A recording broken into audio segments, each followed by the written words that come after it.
누군가로부터 인정을 받는 것은 참 기쁜 일입니다.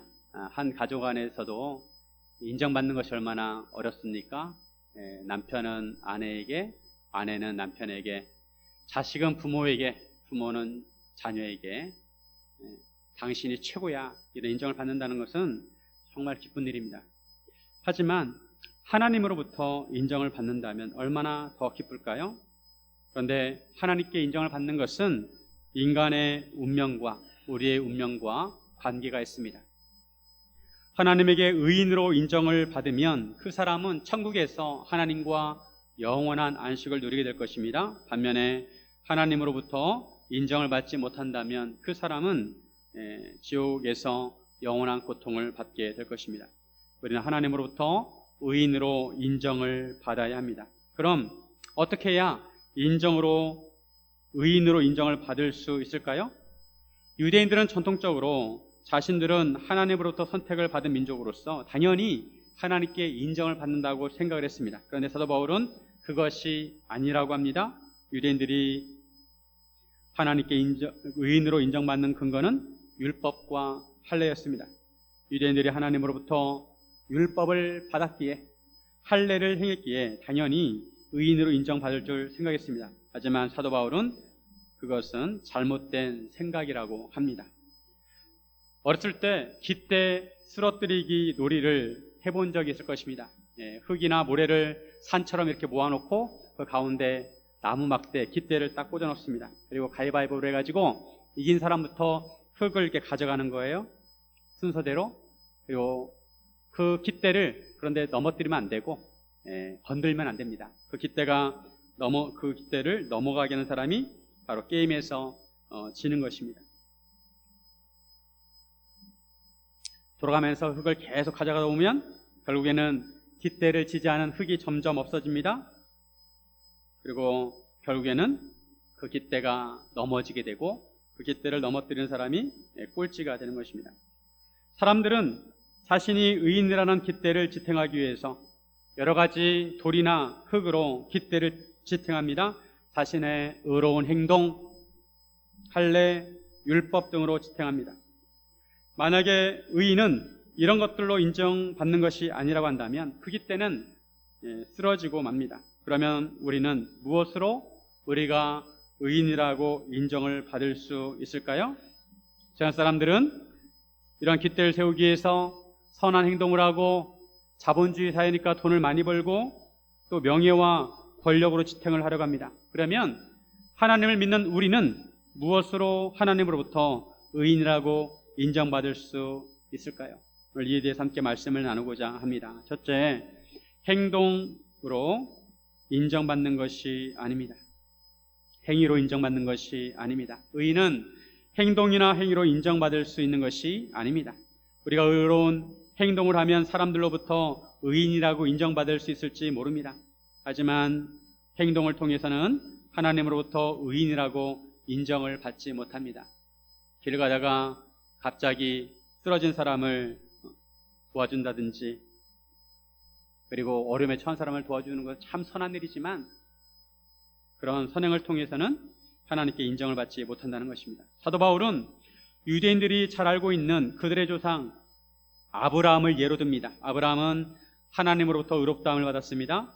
아브라함 무엇 때문에 하나님으로부터 의롭다함을 받았을까요? 그것은 아브라함의 행위 때문이 아니라고 말씀합니다. 2절에 보시면 2절 말씀, 만일 아브라함이 행위로서 의롭다 하심을 받았으면 자랑할 것이 있으려니와 하나님 앞에서는 없느니라.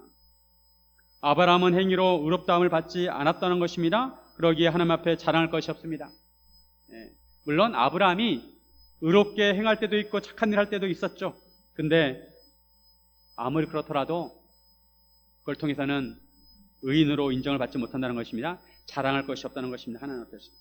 성경을 보면 아브라함이 하나님을 믿음에 그것이 그에게 의로 여겨진 바 되었다고 말씀합니다. 창세기 15장 6절. 아브라함이 여호와를 믿으니 여호와께서 이를 그의 의로 여기시고, 여기서 여긴다는 단어는 회개 용어로 지불하다, 간주하다 이런 의미가 있습니다. 하나님께서 아브라함이 여호와 하나님을 믿으니까 하나님께 그 믿음을 보시고 아브라함을 의롭게 의인으로 여기셨다는 것입니다. 즉 아브라함이 하나님께서 무엇을 잘해서 의인이 된 것이 아니라 아브라함의 믿음을 보시고 아브라함을 의인으로 여기셨다는 것입니다. 아브라함은 원래 갈대아 우르에서 살고 있었습니다. 하나님께서 아브라함을 부르셔서 가나안으로 먼 길을 이동시켜서 가나안 땅으로 인도하셨습니다. 아브라함에게 언약을 주셨습니다. 너의 자손을 내가 하늘의 별처럼 바다의 모래처럼 번성하게 하겠고 이 가나안 땅을 너에게 주겠고 그리고 너희가 복이 되게 할 것이라고 하나님께서 언약을 주셨습니다. 아브라함이 이 언약을 붙들고 가나안 땅에서 살았습니다. 그런데 언약이 이루어질 기미가 잘 보이지 않았습니다. 물질적으로는 좀 부유하게 되었습니다. 하지만 함께 왔던 롯은 떠나버리고 가나안 민족들과 전쟁에 참가하게 되었습니다. 무엇보다 아브라함에게는 아들이 없었습니다.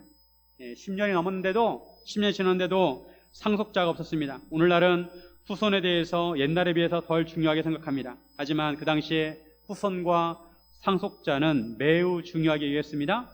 아브라함은 자신의 현실을 보고 암울해했습니다.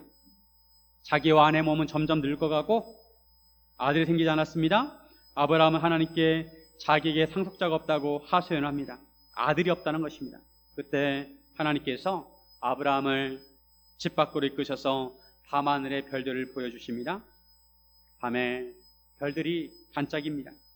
그리고 말씀하십니다. 내 자손이 이와 같으리라. 밤하늘의 많은 별들처럼 네 자손이 저렇게 많아질 거야. 그때 아브라함이 하나님을 믿었습니다. 하나님을 신뢰했습니다.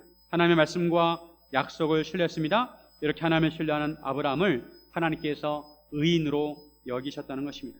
아브라함이 무엇을 잘해서가 아닙니다. 단지 하나님을 믿었을 뿐입니다. 그때 하나님께서 아브라함을 의로 여기셨습니다. 아브라함이 밤하늘을 바라보면서 저 하늘에 하나님이 해도 만드시고 달도 만드시고 그리고 이 공기 중에 무엇을 떠있게 하는 것도 참 어려운 일인데 저 우주에 해도 떠있게 하시고 달도 떠있게 하신 하나님이라면 나에게 아들을 주실 수 있는 능력이 충분히 있으시다는 것을 믿었다는 것입니다. 하늘에 저렇게 많은 별들을 하나님께서 만드셨다면 그런 하나님이시라면 자기 자손도 저렇게 많이 번성하게 하실 능력이 있다는 것을 아브라함이 믿었다는 것입니다. 그래서 하나님은 이런 믿음을 가진 아브라함을 의롭게 여기신 것입니다. 이제 가을이 되어서 추수철이 다가왔습니다. 요즘은 다 기계로 농사를 짓지만 그전에는 다 손으로 했습니다.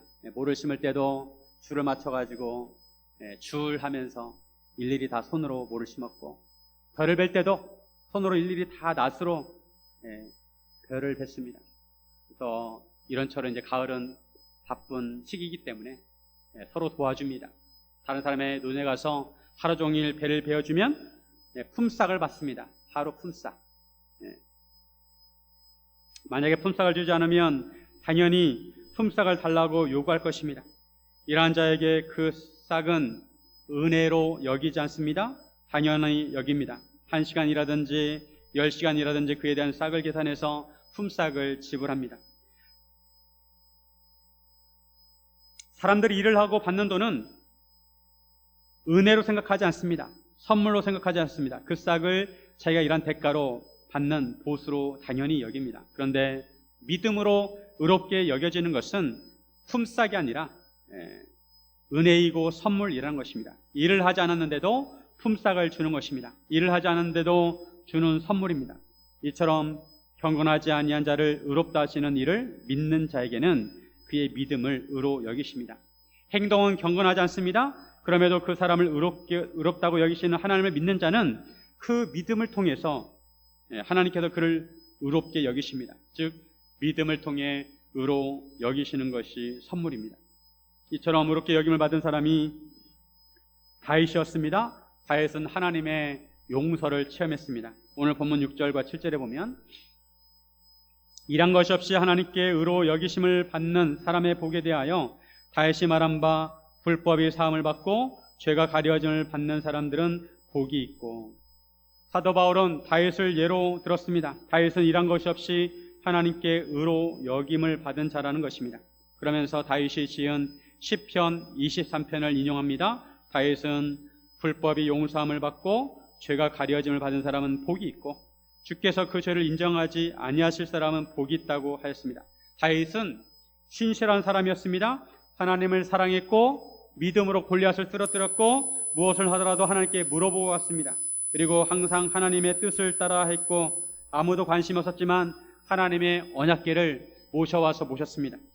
그럼에도 다윗은 간음하였고 살인하였고 거짓말을 했습니다. 다윗은 공도 많지만 죄도 많았습니다. 다윗이 이런 죄를 짓고 나서 입을 열지 않을 때, 하나님께 회개하지 않을 때 종일 신음함으로 뼈가 쇠하였다고 합니다.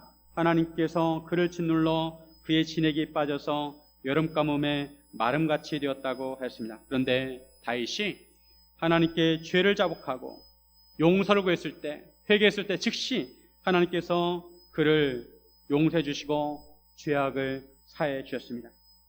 이처럼 하나님으로부터 불법을 용서받고 죄가 가려지는 자가 복이 있다는 것입니다. 하나님 앞에 진실되고 죄를 구하고 용서받는 자가 복이 있다는 것입니다. 아브라함이나 다윗이나 모두 유대인들이 존경하는 인물입니다. 그래서 예수님의 족보에도 처음에 아브라함과 다윗의 자손이라고 나옵니다. 그런데 아브라함과 다윗이 하나님께 어떤 행위를 통해서 의롭게 여김을 받지 않았습니다. 아브라함은 흔들렸고 다윗은 죄를 지었습니다. 그럼에도 그들이 하나님을 믿음으로 의롭게 여김을 받았습니다. 즉 의인은 행위로 인정받는 것이 아니란 것입니다. 우리의 공로를 통해 의인으로 인정받을 수가 없습니다. 하나님께 제가 하나님을 위해서 이런 일을 했습니다. 제가 하나님을 위해서 엄청 고생을 많이 하고 또 이렇게 훌륭한 일을 했습니다. 라고 말해도, 한다고 해도 의인으로 인정받지 못한다는 것입니다.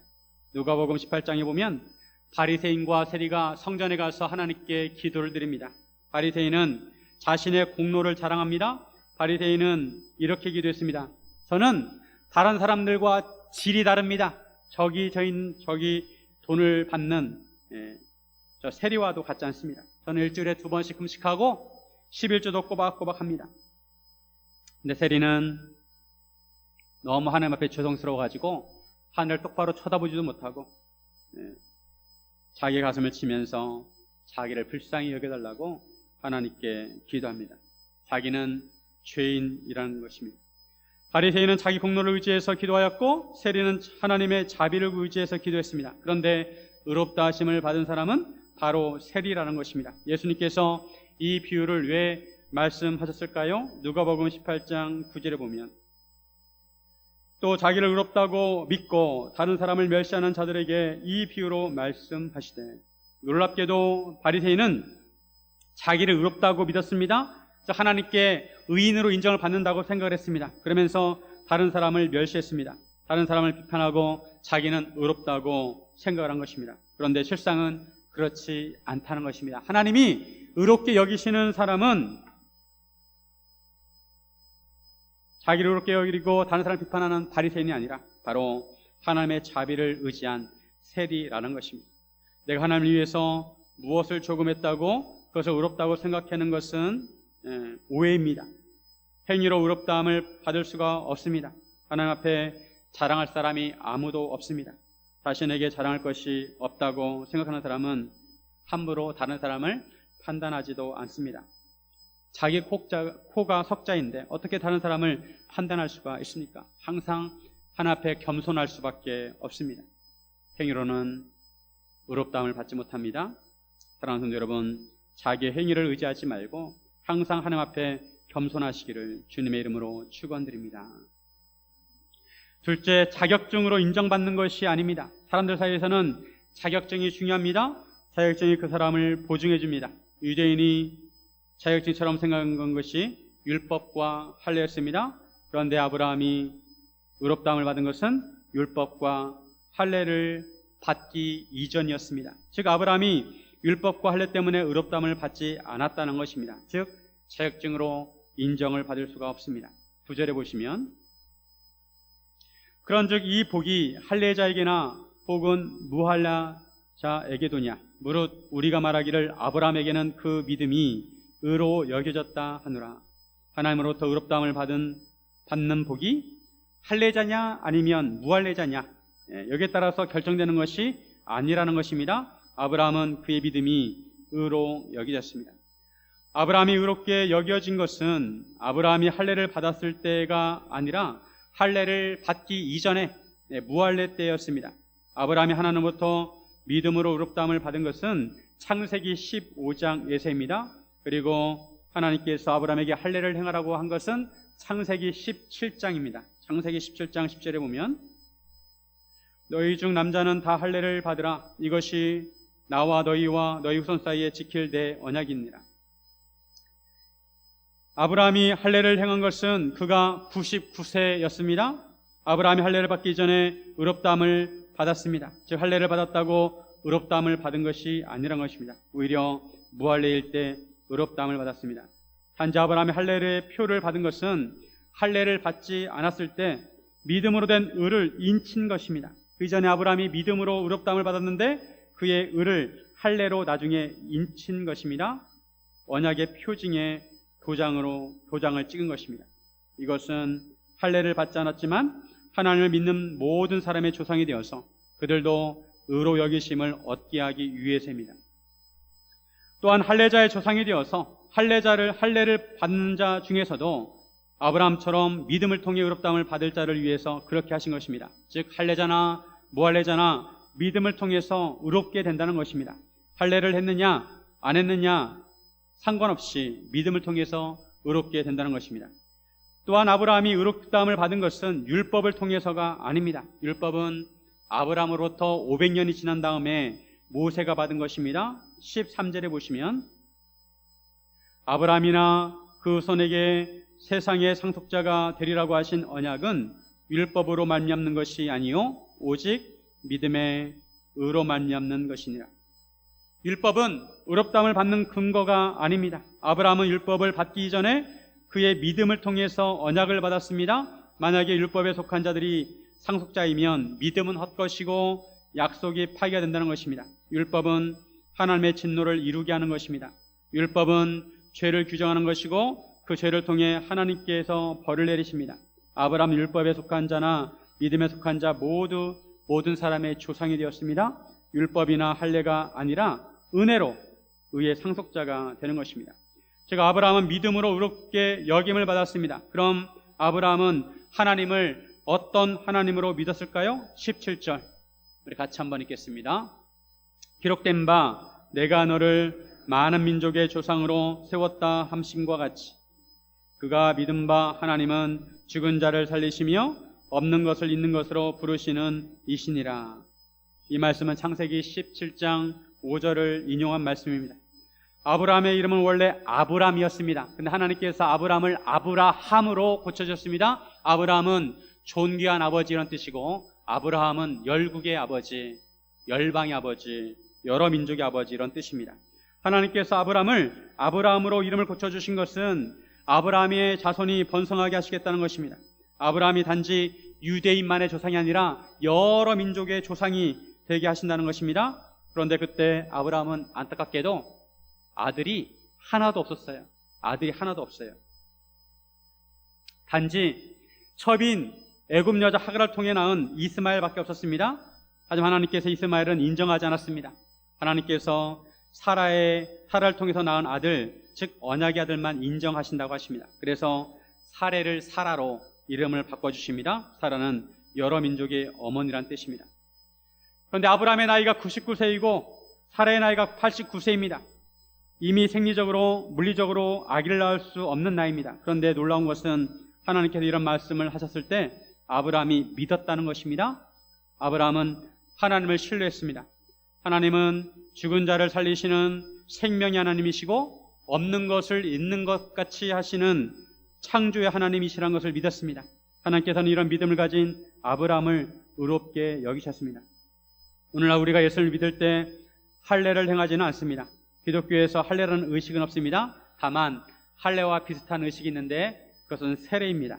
세례는 예수 믿는 자에게 주는 것인데 하나님과 성도님들 앞에서 믿음을 고백하고 받는 것입니다. 그러므로 세례는 믿는 자에게 행하는 의식입니다. 고로 세례를 통해서 의롭게 되는 것이 아닙니다. 이미 예수 믿는 자에게 베푸는 것입니다.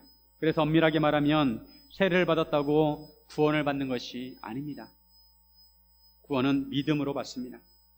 마찬가지로 안수를 받았다고 의롭게 되는 것이 아닙니다. 목사나 장로나 안수 집사가 될 때 안수를 받습니다. 물론 안수는 하나님으로부터 받는 것이지만 그렇다고 안수가 구원의 근거가 되는 것은 아닙니다. 그러므로 우리가 세례를 받았다고 안수를 받았다고 자랑해서는 안 됩니다. 그것은 자랑거리가 아닙니다. 우리가 의롭게 되는 것은 믿음을 통해서입니다. 우리는 나름대로 신앙의 자격증을 가지고 있습니다. 나는 언제 세례를 받았어요? 그리고 언제 안수를 받았습니다. 나는 목사이고 장로이고 권사이고 집사입니다. 나는 신앙생활을 30년 이상 했고 나는 언제 제자훈련을 받았고 나는 봉사를 얼마만큼 했습니다. 나는 무슨 연합회 회장을 하였고 나는 5대째 기독교 집안입니다. 이런 것들은 자격증 같은 것입니다. 사람들 앞에 내보이면 그래도 사람들은 인정해 줍니다. 그런데 하나님 앞에서 통하지 않습니다. 하나님은 이런 자격증을 보고 판단하지 않으십니다. 어떤 사람은 자격증이 너무 많아가지고 앨범에 딱 이렇게 띄워가지고 이렇게 보관하는 사람이 있습니다. 그 자격증 앨범을 펼쳐 보이면서 하나님 이것 좀 보세요. 나는 이것도 했고 나는 이것도 했고 나는 이런 것도 있고 나는 이렇게 해도 하나님께서 인정하지 않으신다는 것입니다. 하나님께서는 오직 그 사람의 믿음을 보시고 판단하십니다. 어떤 믿음을 가졌느냐 그 믿음을 보이라는 것입니다. 자격증으로 의롭다함을 받을 수 없습니다. 어떤 사람은 이력이 아주 화려합니다. 아무리 이력서가 화려해도 하나님께 인정받을 수 없습니다. 오직 믿음으로 의롭다함을 받습니다. 제가 목사이지만 하나님 앞에 가서 제가 목사라고 목사라는 직분을 내밀 수 있을까요? 하나님은 목사라는 직분을 가지고 판단하지 않으십니다. 제 믿음을 보시고 판단하시는 것입니다. 자격증은 아무 쓸모가 없습니다. 사랑하는 성도 여러분, 하나님 앞에 자격증을 내려놓고 오직 믿음으로 사시기를 주님의 이름으로 축원드립니다. 셋째, 믿음으로 반응하는 자가 인정을 받습니다. 의인은 오직 믿음을 통해서 인정받는 것입니다. 즉 하나님께서는 믿음으로 반응하는 자를 의롭게 여기십니다. 우리는 하나님께 믿음으로 반응해야 합니다. 믿음으로 반응한 것이 구체적으로 무엇일까요? 아브라함을 보면 알 수가 있습니다. 아브라함은 하나님께 믿음으로 반응을 했습니다. 아브라함은 나이가 99세이고 사라는 89세였습니다. 그들의 육체를 보면 도저히 아기를 가질 수가 없습니다. 그런데도 하나님께서 사라가 아기를 가질 것이라고 하셨습니다.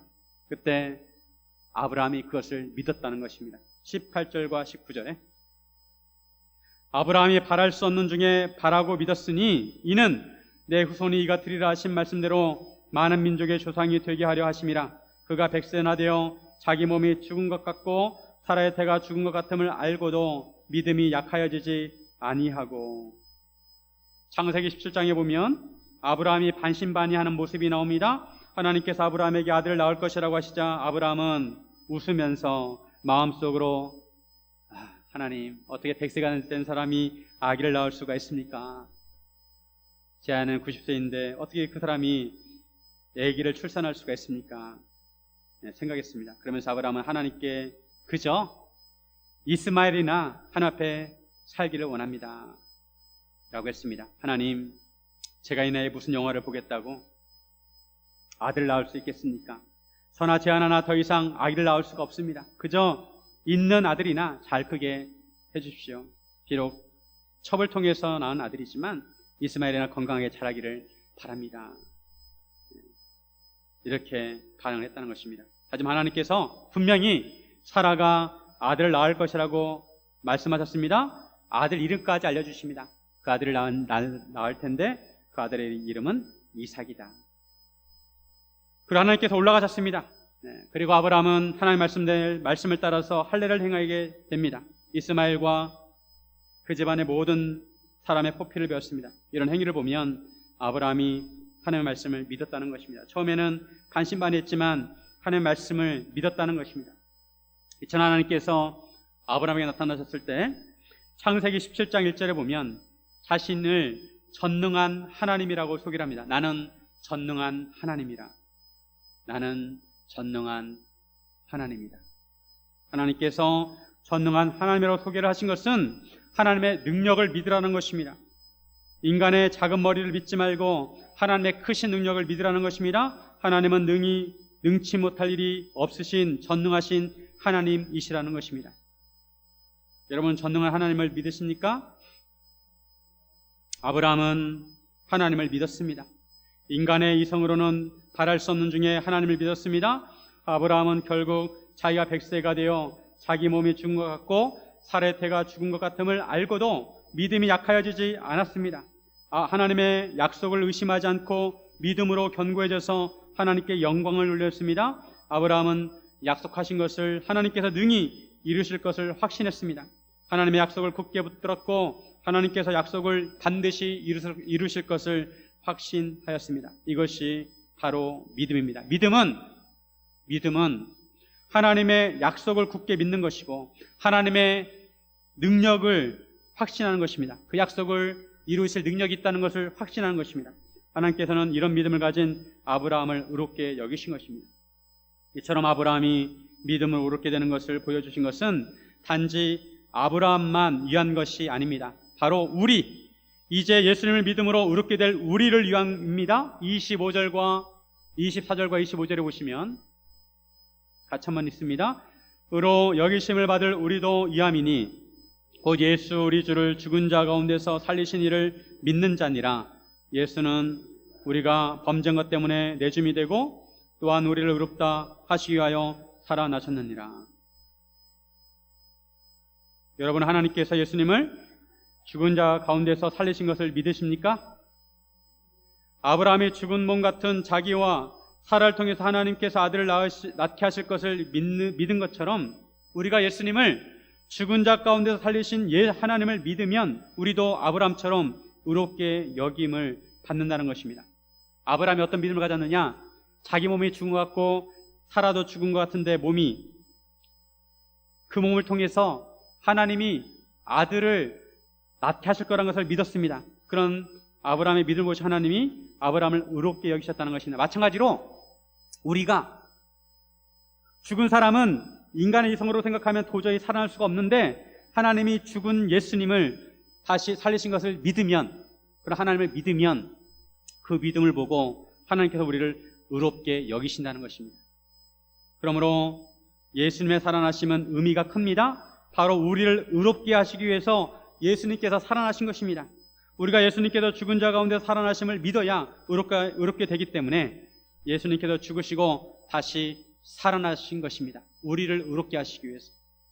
그러므로 예수님은 우리가 범죄한 것 때문에 십자가에 돌아가셨고 우리를 의롭다 하시기 위해서 살아나셨습니다. 우리는 아브라함이 죽은 자를 살리시는 생명의 하나님, 없는 것을 있는 것으로 부르시는 창조 하나님을 믿은 것처럼 예수님을 죽은 자 가운데 살리시는 생명의 하나님을 믿어야 하고 없는 것을 있게 하시는 창조의 하나님을 믿어야 합니다. 우리 하나님께서 예수님을 부활하게 하셨음을 믿어야 합니다.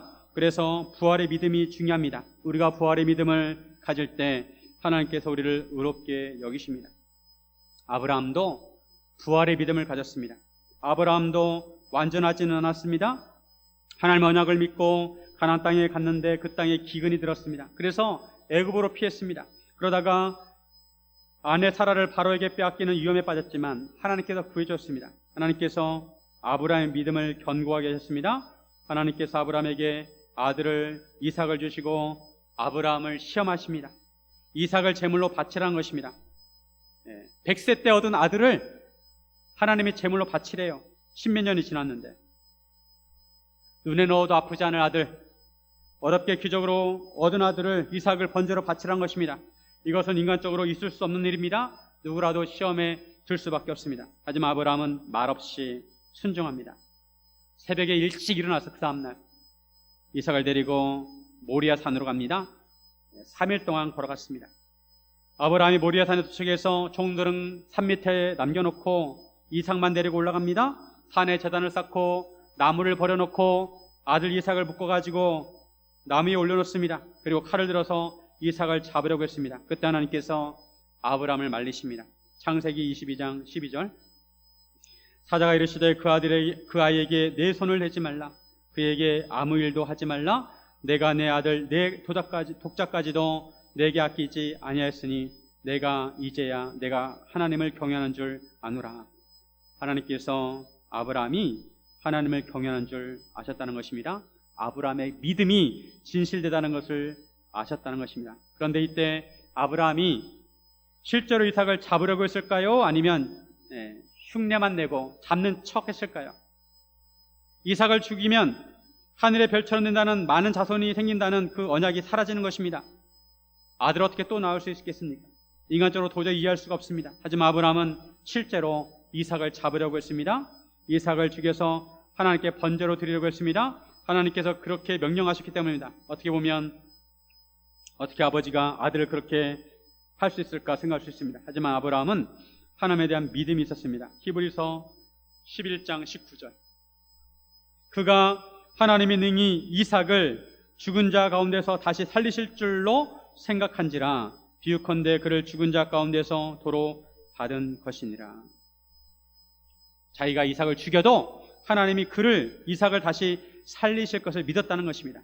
아브라함은 부활의 믿음을 가졌습니다. 자기가 이삭을 죽여도 전능히 하나님께서 능히 이삭을 죽은 자 가운데서 다시 살리실 줄로 생각했다는 것입니다.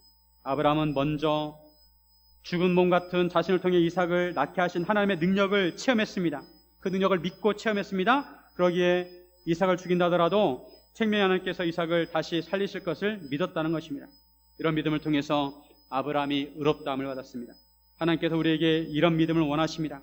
죽은 자도 살리시는 생명의 하나님, 없는 것을 있게 하시는 창조 하나님, 모든 일을 가능하게 하시는 전능의 하나님을 믿어야 합니다. 믿음은 하나님의 약속을 굳게 붙드는 것이고 하나님께서 그 약속을 이루실 능력이 있으시다는 것을 믿는 것입니다. 그러므로 믿음이 있는 자는 항상 소망을 갖습니다. 왜냐하면 전능하신 하나님이 나를 붙드시기 때문에, 나를 돌봐주시고 인도하시기 때문에, 현실은 아무래도 하나님이 나와 함께 하시기 때문에 정말 하나님을 믿는 사람은 소망을 잃지 않습니다.